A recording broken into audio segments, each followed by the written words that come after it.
Bi février kalo tile 11 san 2021 aw minnu b'an filɛ sanga n'a ka wagati an ka bɔlɔlɔ kana la Mali kɔnɔ fo ka taa se Mali kɔkana ma an bɛ aw bɛɛ fo aw ka wagati o cogoya la aw tun sigilen bɛ k'aw ka kunnafoni min makɔnɔ nin ye o waati seli Mali kunnafoni.net ale jabarani kan a y'aw bisimila.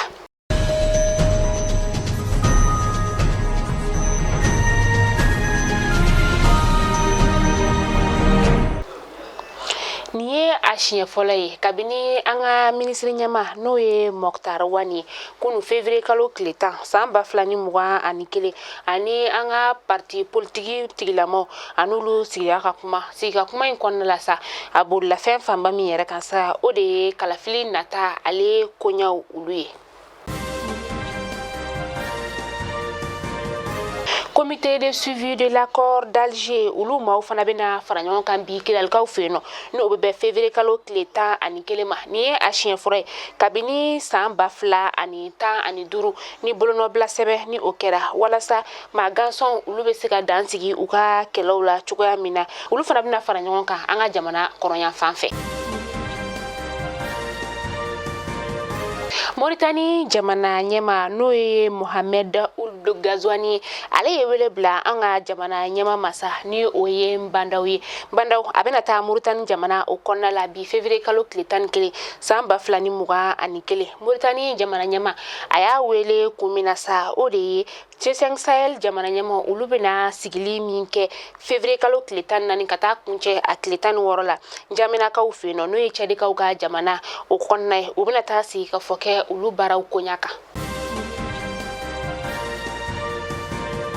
Isa Kawjima ale ye PCFM kunnafondila ka ɲininkaliw ni ka olu jaabi ɲininkali ninnu yɛrɛ kɔnɔna la sa wakili wasiwasu tun bɛ maaw la ko min na ni o ye ani Mamudu Diko cɛlako ye sa an bɛ se ka fɔ ko Kawjima ale ye hakili wasiwasu bɔ maaw la ka sababuya kɛ a y'a yira k'a fɔ ani Mamudu Diko olu kɔni ka sɔ tɛ finna daga kelen na bilen o de kɔnɔna la tila tuguni k'a yira k'a fɔ ko faraɲɔgɔnkan min kɛra Mamudu Diko ale ka yɔrɔ la fo ni fagali bɔra a koɲaw la ko ale kɔni ma maa ci wele ni ka taa Mamudu Diko ale ka so Badalabugukaw olu fɛ yen nɔ. Gawo maa maramafɛntigi lakodɔnbali dɔ olu donna a entrepreneur dɔ ka so min ni ale sigiyɔrɔ bɛnnen bɛ Aljanabaja o ma a kɛra dɔgɔkun tɛmɛnen na u donnen entrepreneur in ka so sa maaw ka fɔla a kɛra maa minnu ɲɛna ko u kɔni y'a a ka denbaya ni ka bugɔli ta ka olu sɛgɛrɛ ani karogɛlɛnko caman u kɛlen k'o waleyajugu kɛ wagati min na sa cɛba in yɛrɛ ka bolimafɛn sen 4 n'o o bɛ wele nazarakan na ko mobili u ye o fana bɛɛ kari jani u ka boli. Baaradu yɛrɛ ale ni Yuwaru ni ɲɔgɔn cɛ kilomɛtiri 7 bɔɲɔgɔnko o de don maaw ka fɔla sa ko nin dugutigi ani a ka foro lakɔlɔsiba olu minɛna bolimafɛn sen 2tigiw u y'u wajibiya ni ka taga ni u ye u kɔni talen ani bi cɛ sa an bɛ se ka fɔ maa si t'a dɔn ni maa fila ninnu u bɛ yɔrɔ kelen min na. MINUSMA maaw ka wagati kunkurun sigiyɔrɔ min bɛ yen nɔ sa bingani wale taara k'o sɛgɛrɛ kunu tile o kɔnɔna la sa a kɛra Kirena ale bɛ Douanzan o bɛ Mopti mara la nin kunnafoni tiɲɛtigɛra sa mission onusienne maaw olu fɛ u y'a yira k'a fɔ ko maa 20 bɔɲɔgɔnko olu kɔni sɛbɛkɔrɔ joginna Kasibilen maaw olu ta fanfɛla la nin bingani wale farala bingani dɔ kan min kɛra dɔgɔkun tɛmɛnen na an ka jamana o kɔrɔyan fan fɛ sa min n'a kɛra sababu ye ka maa dɔ ni ka o bɔnɛ ani na Gawukaw olu fɛ. Accident jugumanba dɔ o kɛra Moribabugu sira o la kunu sɔgɔmada joona in na a yirala k'a fɔ ko camion min ni ale bɛ cɛncɛn ta a tun bɛ ka taga Kulukorokaw fɛ yen nɔ a tagatɔla sa k'a tun bɛ boliko juguman o la maa dɔ tun bɛ yen nɔ ale tun bɛ ka sira ni ka o tigɛ a nana ka na nin tigi ni ka a tan y'a fɛ sa a kɔni bɔnɛna ani na o yɔrɔnin bɛɛ la a yirala k'a fɔ ko Kulukoro sira in kɔni kan cɛncɛn ta mobili ale kɔni de bɛ kɛ sababu ye ni ka maa caman faga wagati caman o kɔnɔna la. Kunu araba février kalo tile 10 san 2021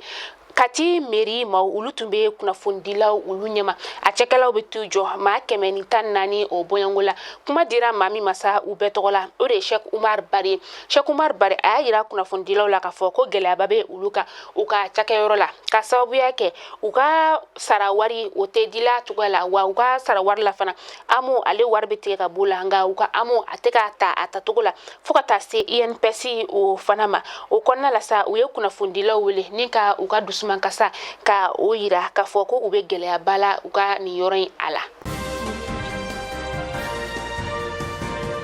An bɛ taa kokan kibaru la Ganakaw fɛ yen nɔ olu kɔni kelen don ka u ka wasabulo ni ka o datugu a yirala k'a fɔ ko coronavirus yera maa 151 de la olu ka sɛgɛsɛgɛli o kɔfɛ o le sababu la sa u ye wasabulo ni ka o datugu u bɛna furaw kɛ a la walasa banakisɛ a bɛ se ka faga a kɔnɔna la o de la sa maa minnu ye wasadenw ye sa ni coronavirus bana ma y'u la olu kɔni bɛ ka janto u yɛrɛ la maa minnu bɛ yen nɔ ni a yera olu fana na olu bɛna tile 14 sigi ni ka o kɛ.